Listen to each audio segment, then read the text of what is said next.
Hey, welcome back to Around the Board Talk. We're a newer channel. We're affiliated with Around the Board Game Cafe here in Southwest Michigan. We'll be opening the cafe here in the next couple months.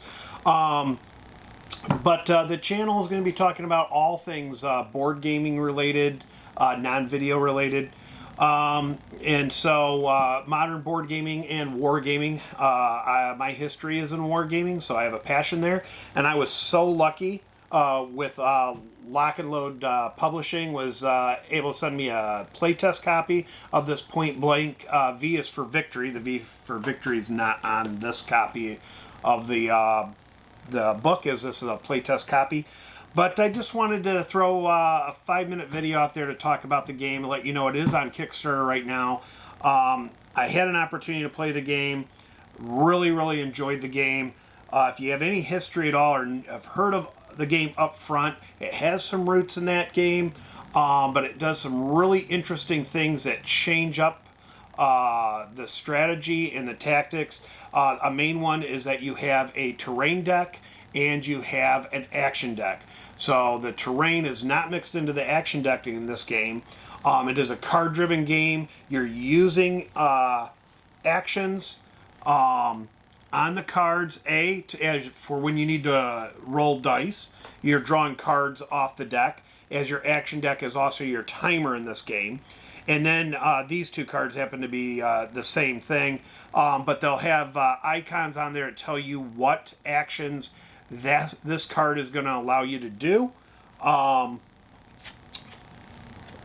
So with that, you have unit cards, okay? And these are what unit cards are going to look like.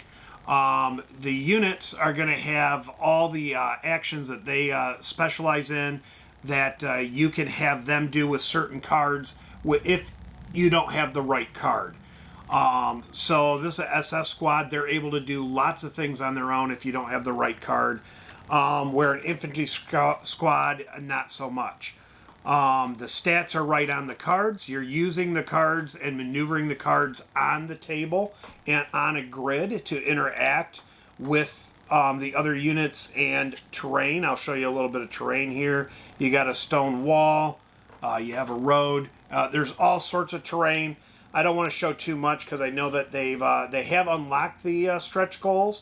I don't know if they want you knowing everything that that you're going to get. I don't know if they're saving some stuff as a surprise. I know you're going to be getting Canadians. You're going to be getting some British paratroopers and British units. I've had the opportunity to see what's in the stretch goals. There's a lot of exciting stuff. There are armored vehicles in the game. I've had the opportunity to play the game a few times. And once you get a grip of the rules, which they're not heavy, there are, when the game comes out, going to be a lot of player aids. I guess there's six pages of player aids, so you can get to the charts very easily.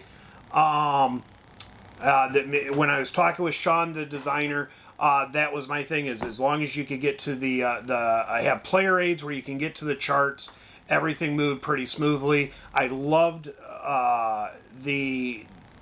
games that make you think and present you with multiple choices, and you don't know what the best choice is sometimes. This game presents you with many different choices, as a tactical game should present you with, but I think with the card, the way that the action deck works in your hand, adds another layer of choice selection into it, which adds to me another layer of tactics that I just loved.